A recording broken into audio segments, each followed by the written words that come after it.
नमस्कार दोस्तों, आपके अपने चैनल हमारे संस्कार में आपका बहुत बहुत स्वागत है। आज हम आपके लिए लेकर आए हैं कार्तिक मास कथा अध्याय 11। लेकिन उससे पहले अगर आप हमारे चैनल पर नए हैं और अभी तक आपने चैनल को सब्सक्राइब नहीं किया है तो आप सभी से निवेदन है, प्लीज़ हमारे चैनल को सब्सक्राइब करें, वीडियो को लाइक करें, ज़्यादा से ज़्यादा शेयर करें ताकि इन कथाओं के श्रवण का लाभ और लोगों को भी मिल सके। बेल आइकन को दबाना ना भूलें ताकि हमारी आगे आने वाली वीडियो की जानकारी आपको नोटिफिकेशन के जरिए मिल जाया करे। आपका ये छोटा सा प्रयास यानी कि चैनल को सब्सक्राइब करना, वीडियो को लाइक करना, ज़्यादा से ज़्यादा शेयर करना, बेल आइकन को दबाना हमारे लिए काफ़ी मददगार साबित होता है। कमेंट्स बॉक्स में अपनी राय के साथ साथ जय श्री कृष्ण, हर हर महादेव लिखना ना भूलें। हमारे हिंदू धर्म और सनातन धर्म के अनुसार वर्ष भर के सभी महीनों का अपना अपना महत्व होता है, लेकिन कार्तिक मास को अति पावन महीना बताया गया है। तो चलिए अब हम आपको सुना रहे हैं कार्तिक मास महात्म्य का 11वां अध्याय। वेद पुराणों में भगवान विष्णु को इस संसार का पालनकर्ता कहा गया है। त्रिमूर्ति के अन्य दो रूप भगवान ब्रह्मा जी और भगवान शिव को माना जाता है। ब्रह्मा जी को जहाँ सृष्टि का निर्माता कहा जाता है, वहीं भगवान शिव को श्रृंगार करने वाला कहा जाता है और भगवान विष्णु को पालन करने वाले के रूप में पूजा जाता है।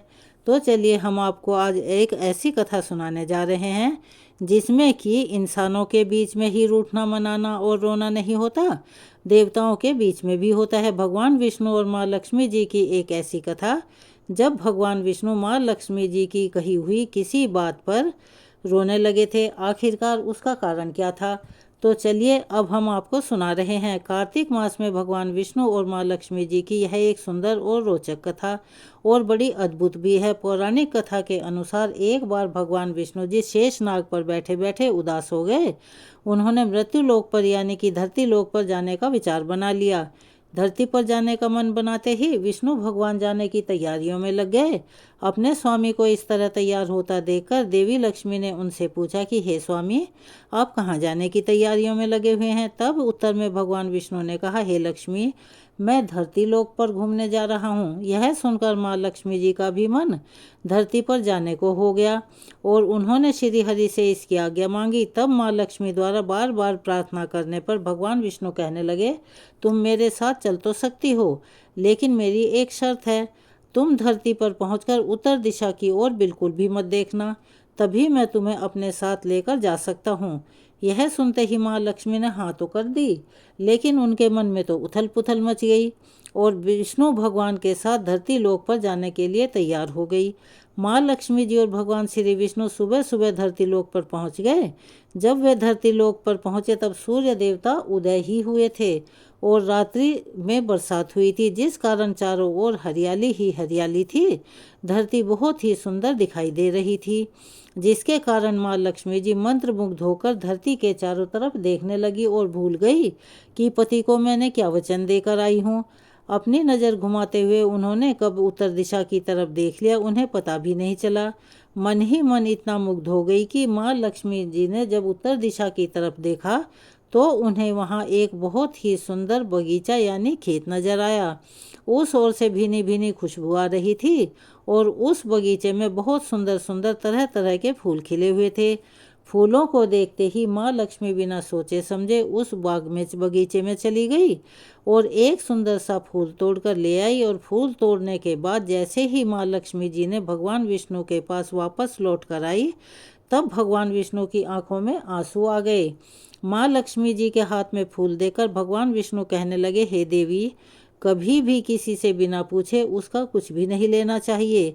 और साथ ही उन्होंने अपना दिया हुआ वचन भी देवी लक्ष्मी को याद दिलवाया। तब माँ लक्ष्मी को अपनी भूल का एहसास हुआ और उन्होंने तुरंत ही भगवान विष्णु से अपनी भूल के लिए क्षमा याचना की। लेकिन भगवान श्री हरि ने कहा, हे देवी, तुमने जो भूल की है उसकी सजा तो तुम्हें अवश्य मिलेगी। जिस माली के खेत से तुमने बिना पूछे फूल तोड़ लिया है वह एक प्रकार की चोरी है। इसीलिए अब तुम 3 वर्ष तक मालिक के घर नौकर बनकर रहोगी। उसके बाद मैं तुम्हें बैकुंठ लोक में वापस बुलवाऊंगा। भगवान विष्णु का आदेश महालक्ष्मी ने चुपचाप सर झुकाकर मान लिया, जिसके बाद माँ लक्ष्मी ने एक गरीब औरत का रूप धारण किया और उस खेत के मालिक के पास पहुंच गई। माधव नाम के उस मालिक का एक झोंपड़ा था जहां माधव की पत्नी, 2 बेटे और अपनी बेटियों के साथ रहा करती थी। जब माँ लक्ष्मी एक साधारण औरत बनकर माधव के झोंपड़े पर गई, तब माधव ने पूछा, बहन तुम कौन हो? तब माँ लक्ष्मी ने कहा, मैं एक गरीब औरत हूँ, मेरी देखभाल करने वाला कोई नहीं है, मैंने कई दिनों से खाना भी नहीं खाया। तुम मुझे कोई काम दे दो, मैं तुम्हारे घर का सारा काम कर दिया करूँगी और इसके बदले में आप मुझे अपने घर के एक कोने में आश्रय दे देना। माधव बहुत ही अच्छे दिल का मालिक था, उसे उस पर दया आ गई, लेकिन उसने कहा, बहन मैं तो बहुत गरीब हूँ, मेरी कमाई से मेरे घर का खर्च ही बहुत कठिनाई से चलता है, लेकिन अगर मेरी 3 की जगह 4 बेटियाँ होती तब भी तो मुझे गुजारा करना ही पड़ता। इसीलिए अगर तुम मेरी बेटी बनकर जैसा भी रूखा सूखा हम खाते हैं उसे खाकर खुश रह सकती हो तो बेटी अंदर आ जाओ। माधव ने माँ लक्ष्मी को अपने झोंपड़े में शरण दे दी और माँ लक्ष्मी जी 3 साल तक माधव के घर में नौकरानी बनकर रही। कथा के अनुसार ऐसा बताया जाता है कि जिस दिन माँ लक्ष्मी माधव के घर आई थी, उसके दूसरे ही दिन माधव को फूलों से इतनी आमदनी हुई कि शाम को उसने एक गाय खरीद ली। फिर धीरे धीरे माधव ने ज़मीन खरीद ली और सबके अच्छे अच्छे कपड़े और गहने भी बनवा दिए, लेकिन थोड़े समय बाद उसने रहने के लिए एक पक्का घर भी बनवा लिया। माधव हमेशा सोचा करता था कि मुझे यह सब इस महिला के आने के बाद ही मिला है और इसीलिए बेटी के रूप में इसने तो मेरी किस्मत ही जगा दी। एक दिन माधव जब अपने खेतों में काम कर रहा था और काम समाप्त करके जब घर वापस आया, तब उसने अपने घर के द्वार पर गहनों से लदी हुई एक देवी स्वरूप औरत को देखा। जब वो उनके पास गया तब उसे आभास हुआ कि यह तो मेरी मुँह बोली चौथी बेटी यानी कि वही औरत है। माधव एकदम से हैरान था कि यह सब क्या हो रहा है, उसे कुछ समझ नहीं आया। तब साक्षात माँ लक्ष्मी जी ने अपने उस स्वरूप से अवगत कराया और उन्होंने माधव को उसके घर रहने का कारण भी बता दिया। सारी बात जानकर माधव हाथ जोड़कर बोला, हे देवी माँ, हमें क्षमा करें, हमने आपसे अनजाने में ही अपने घर और अपने खेतों बगीचों में काम करवाया। माँ, अनजाने में भूलवश हमसे ये कैसा अपराध हो गया है। माँ, हम सबको अगर हो सके तो आप क्षमा कर दीजिए। इस प्रकार जब वह बार बार निवेदन कर रहा था तो उसे देखकर माँ लक्ष्मी जी मुस्कुराने लगी और कहने लगी, हे माधव, तुम तो बहुत ही अच्छे और बहुत ही दयालु व्यक्ति हो। तुमने क्योंकि मुझे अपनी बेटी की तरह रखा, अपने परिवार का सदस्य बनाया, इसके बदले में मैं तुम्हें वरदान देना चाहती हूँ और मैं यह वरदान देती हूँ कि तुम्हारे पास कभी भी खुशियों की और धन की कमी नहीं रहेगी। इतना कहकर माँ लक्ष्मी अपने स्वामी के द्वारा भेजे गए रथ में बैठकर बैकुंठ लोक को वापस चली गई। हे माँ लक्ष्मी, जिस तरह से आपने उस गरीब माधव को सारी खुशियाँ दी, उसके घर में धन के भंडार भर दिए, उसी तरह से इस कथा को कहने वाले, सुनने वाले और हुंकारा भरने वाले सभी भक्तों के जीवन में खुशियाँ भरना और उनके घर में अन्न धन के भंडार हमेशा भरे रखना। एक बार प्यार से बोलिए, जय हो लक्ष्मी माता की। अब हम कार्तिक मास महात्म्य का आगे का वृतांत सुनते हैं। हमने पहली वीडियो में आपको बताया था किस प्रकार एक राक्षसी को तुलसी मिश्रित जल स्पर्श करने से प्रेत योनि से मुक्ति मिल गई थी। तब राजा पृथु ने हाथ जोड़कर देव ऋषि नारद से कहा कि हे महाराज, अब भगवान की पूजा का महात्म्य सुनाने की कृपा कीजिए। देव ऋषि नारद ने तो राजा पृथु के सभी प्रश्नों का उत्तर दे ही दिया था।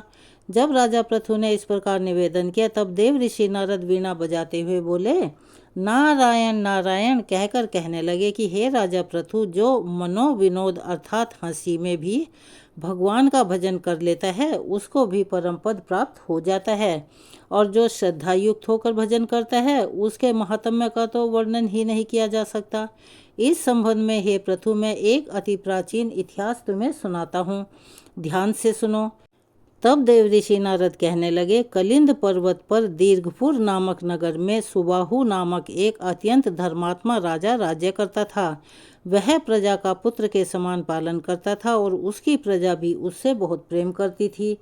उसके धूम्रकेश नाम का एक पुत्र था जो अत्यंत ही दुराचारी और पर स्त्रीगामी चोर और जुआरी था। पुत्र के दुराचार पूर्ण आचरण को देखकर राजा सुबाहु ने उसे समझाने का बहुत बार प्रयास किया और उसे अनेकों बार प्रताड़नाएं भी दी। वह किसी भी प्रकार नहीं माना। तब एक दिन खेलते हुए उसकी गेंद छोटी रानी के महल में जा गिरी। वह गेंद लेने के लिए महल में गया तो उसकी विमाता छोटी रानी उस पर मोहित हो गई और उन दोनों ने कामातुर होकर भोग विलास किया। जब राजा को इस बात का पता चला तो राजा ने धूम्रकेश को प्राणदंड तो नहीं दिया, परंतु उसे अपने राज्य से बाहर निकाल दिया, यानी कि उसे देश निकाला दे दिया। अब राजकुमार वन में रहकर हर दिन मांस मदिरा खाता पीता और रात को वैश्या के यहाँ निवास करता। चोरी आदि करके जो भी धन उसे मिलता वह सब वैश्या को दे दिया करता था। इस प्रकार अनेकों वर्ष बीत गए। एक समय वह भटकते भटकते वृंदावन में पहुंच गया। वृंदावन में धूम्रकेश ने सत्यव्रत नामक एक परम विष्णु भक्त को देखा, जो अपना घर बार छोड़कर कार्तिक मास में वृंदावन में ही रहकर भगवान का पूजन करता और केवल कंदमूल और फल खाया करता था। वह भक्त प्रतिदिन भगवान से प्रार्थना किया करता था कि हे भगवान, इस दुख रूपी संसार में डूब रहे मुझ दीन की आप रक्षा कीजिए। मैं राधा जी सहित आपको बारंबार नमस्कार करता हूँ। प्रेम मगन होकर वह भक्त कभी कभी रोने और कभी गाने तो कभी नाचने लगता था। धूम्रकेश ने उस भक्त की जब यह क्रियाएं देखी तो रात को वैश्या के घर आकर मिट्टी की एक मूर्ति बनाकर वैसे ही सब काम उसने भी किए जैसा वह विष्णु भक्त किया करता था। अंत में स्तुति आदि करके वह वैश्या के घर में ही सो गया। देवयोग से राजा के दूत भी उसी समय वहां आ गए और उनके हाथ से धूम्रकेश मारा गया। अब जब वह मारा गया तो यमदूत उसे महापापी समझकर मारते हुए पकड़कर यमराज के पास ले आए। धूम्रकेश को देखते ही यमराज अपने सिंहासन से खड़े हो गए और पाद्य अर्घ आदि देकर उसका सत्कार किया। फिर अपने दूतों को फटकारते हुए कहा कि तुम्हें अधिकार है, जब हमने यह आज्ञा दी हुई है कि विष्णु भक्तों को यहाँ पर मत लाओ, फिर तुम सब यहाँ धूम्रकेश को क्यों लेकर आए हो। उसने तो कार्तिक मास का व्रत वृंदावन धाम में चाहे हास्य में ही किया हो, फिर भी वह बैकुंठ लोक में जाने का अधिकारी हो गया है। बैकुंठ लोक में भेजने से पहले यमराज ने धूम्रकेश को अपने निकट बिठाकर कहा कि भगवान की भक्ति 9 प्रकार की है। उसकी कथा सुनने से राजा परीक्षित, कीर्तन से सुखदेव, स्मरण से प्रहलाद, चरणों की सेवा से लक्ष्मी जी, पूजा से पृथु, वंदना से अक्रूरदास और भाव से अर्जुन और आत्मनिवेदन से राजा बलि, यह सब जिस प्रकार परम पद को प्राप्त हुए हैं उसी प्रकार चाहे हास्य से ही सही तुमने भगवान की पूजा की, मगर फिर भी तुम स्वर्ग के अधिकारी हो। यद्यपि अपने जीवन में किए गए पापों और दुष्कर्म के कारण तुम घोर नरक के अधिकारी थे, परंतु क्योंकि तुमने कार्तिक मास में भगवान की पूजा की है, अब तो निश्चय ही तुम बैकुंठ लोक प्राप्त करोगे। कार्तिक मास में की गई भगवान की पूजा कभी भी निरर्थक नहीं जाती। जहाँ पर भगवान शालिग्राम है वहीं पर गंडकी नदी और अन्य तीर्थ हैं।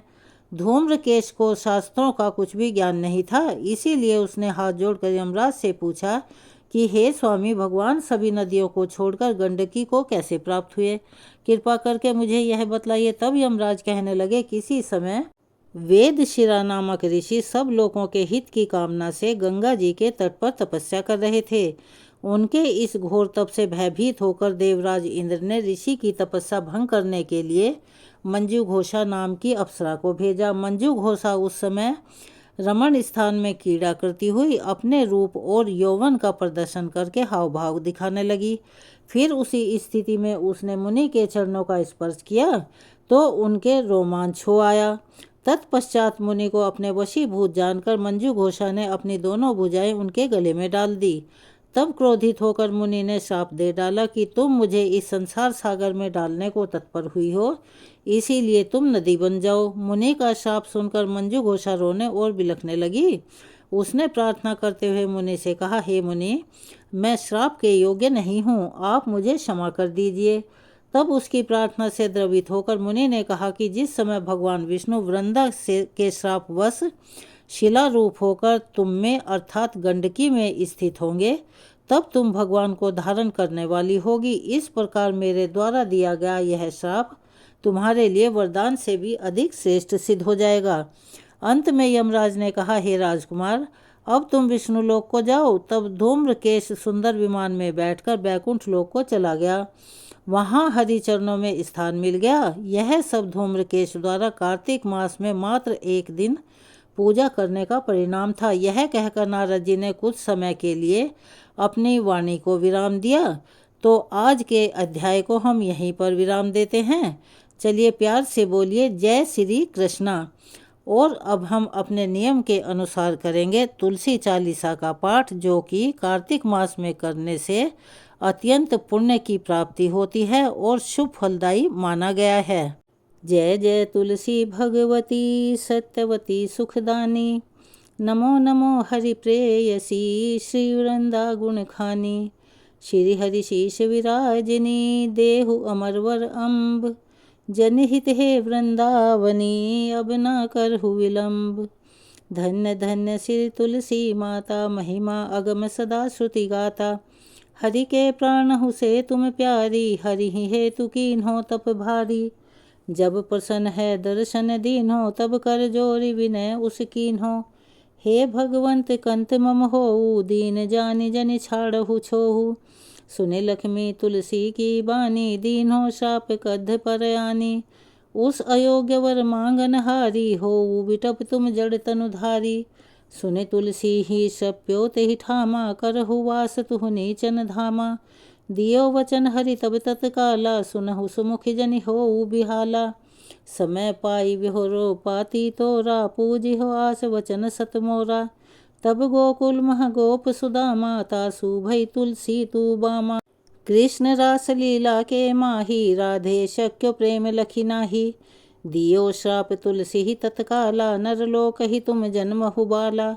यो गोप वह दानव राजा, शंख चूड़ नामक शिर ताजा, तुलसी भईता सुखी नारी, परम सती गुण रूप अगारी। असदय कल्प बीत जब गयऊ, कल्प तृतीय जन्म तब भयऊ, वृंदा नाम भयो तुलसी को, असुर जलंधर नाम पति को। करी अति द्वंद अतुल बल धामा, लीना शंकर से संग्रामा, जब निज सैन्य सहित शिव हारे, मरहि न तब हर हरि ही पुकारे। पतिव्रता वृंदा थी नारी, को न सके पति ही संघारी, तब जलंधर ही भेष बनाई, वृंदा ढिग हरि पहुँचो जाई। शिव हित लही करी कपट प्रसंगा, कियो सतीत्व धर्म तो ही भंगा, भयो जलंधर कर संघारा, सुने उर शोक उपारा। तिहि क्षण दियो कपट हरि टारी, लखी वृंदा दुख गिरा उचारी। जलंधर जस हत्यो अभीता, सोई रावण तस हरि ही सीता, अस प्रस्तर सम हृदय तुम्हारा, धर्म खंडी मम पति ही संहारा। यही कारण लहि श्राप हमारा, होवे तनु पाषाण तुम्हारा। सुनि हरि तुरत ही वचन उचारे, दियो श्राप बिना विचारे। लख्यो न निज कर तूति पति को, छलन चाहियो जब पार्वती को। जड़मति तुहु अस हो जड़ रूपा, जग मह तुलसी बिटप अनूपा। धग्व रूप हम शालिग रामा, नदी गंडकी बीच ललामा। जो तुलसी दल हम ही चढ़ी हैं, सब सुख भोग परम पद पही हैं। बिनु तुलसी हरि जलत शरीरा, अतिशय उठत शीश उर पीरा। जो तुलसी दल हरि शिर धारत, सो सहस्त्र घट अमृत डारत। तुलसी हरि मन रंजनिहारी, रोग दोष दुख भंजनिहारी। प्रेम सहित हरि भजन निरंतर, तुलसी राधा में नहीं अंतर। व्यंजन हो 56 प्रकारा, बिनु तुलसी दल ना हरि ही प्यारा। सकल तीर्थ तुलसी तरु छाही, लहत मुक्ति जन संशय नाही। कवि सुंदर एक हरि गुण गावत, तुलसी ही निकट सहस गुण पावत। बसत निकट दुर्वासा धामा, जो परियासत पूर्व ललामा। पाठ करहि जो नित नर नारी, होई सुख भाषहि त्रिपुरारी। तुलसी चालीसा पढ़हि, तुलसी तरु ग्रह धारी। दीप दान करि पुत्र, फल पावहि बंध्यउ नारी। सकल दुख दरिद्र हरि, हार हवै परम प्रसन्न। आशिय धन जन लड़हि, ग्रह बसहि पूर्ण अत्र। लाही अभिमत फल जगत मह, लाही पूर्ण सब काम। जेई दल अर्पहि तुलसी, तहाँ सहस बसहि हरि राम। तुलसी महिमा नाम लख, तुलसी सुत सुख राम। मानस 40 रच्यो, जग मह तुलसीदास। तुलसी चालीसा यहाँ समाप्त होती है। जैसा कि सभी जानते हैं कि कथा सुनने और पढ़ने के बाद आरती करना अति अनिवार्य होता है। तो चलिए अब सब मिलकर गाते हैं महारानी तुलसी माता की आरती। तुलसी महारानी नमो नमो, हरि की पटरानी नमो नमो, तुलसी महारानी नमो नमो। धन्य तुलसी पूरण तप कीन्हो, शालिग्राम बनी पटरानी नमो नमो, तुलसी महारानी नमो नमो, हरि की पटरानी नमो नमो। जाके पत्र मंजरी कोमल, श्रीपति कमल चरण लपटानी नमो नमो, तुलसी महारानी नमो नमो, हरि की पटरानी नमो नमो।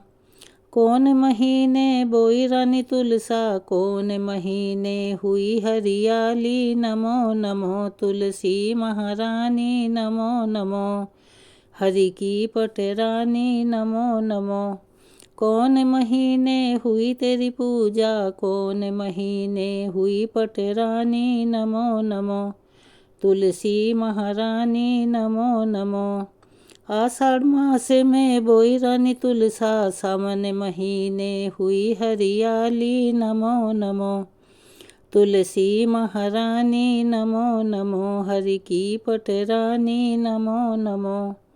कार्तिक मास में हुई तेरी पूजा, मंगसिर मास हुई पटरानी नमो नमो, तुलसी महारानी नमो नमो, हरि की पटरानी नमो नमो। धूप दीप नवैध आरती, पुष्पन की वर्षा बरसानी नमो नमो, तुलसी महारानी नमो नमो, हरि की पटरानी नमो नमो। 56 भोग 3600 व्यंजन, बिन तुलसी हरि एक न मानी नमो नमो, तुलसी महारानी नमो नमो, हरि की पटरानी नमो नमो। जो तुलसी को सवेरे गाए, श्री कृष्ण के दर्शन पाए नमो नमो, तुलसी महारानी नमो नमो, हरि की पटरानी नमो नमो। जो तुलसी को दोपहर को गाए, खीर खांड का भोग लगाए नमो नमो, तुलसी महारानी नमो नमो, हरि की पटरानी नमो नमो।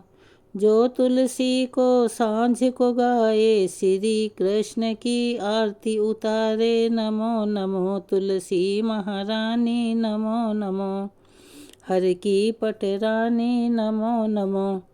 जो तुलसी को रात को गाए, श्री कृष्ण के चरण दबाए नमो नमो, तुलसी महारानी नमो नमो, हरि की पटरानी नमो नमो। सब सखी मैया तेरो यश गावे, भक्ति दान दीजे महारानी नमो नमो, तुलसी महारानी नमो नमो, हरि की पटरानी नमो नमो, तुलसी महारानी नमो नमो, हरि की पटरानी नमो नमो। यहाँ महारानी तुलसा जी की आरती समाप्त होती है। चलिए एक बार प्यार से बोलिए महारानी तुलसा की जय। अगर आप हमारे चैनल पर नए हैं और अभी तक आपने चैनल को सब्सक्राइब नहीं किया है तो प्लीज़ हमारे चैनल को सब्सक्राइब करें, वीडियो को लाइक करें, ज़्यादा से ज़्यादा शेयर करें ताकि इन कथाओं के श्रवण का लाभ और लोगों को भी मिल सके। बेल आइकन को दबाना ना भूलें ताकि हमारी आगे आने वाली वीडियो की जानकारी आपको नोटिफिकेशन के ज़रिए मिल जाया करे। कमेंट्स बॉक्स में अपनी राय के साथ साथ जय श्री कृष्ण हर हर महादेव लिखना ना भूलें। अपना प्यार और सहयोग हमें ऐसे ही प्रदान करते रहें। धन्यवाद।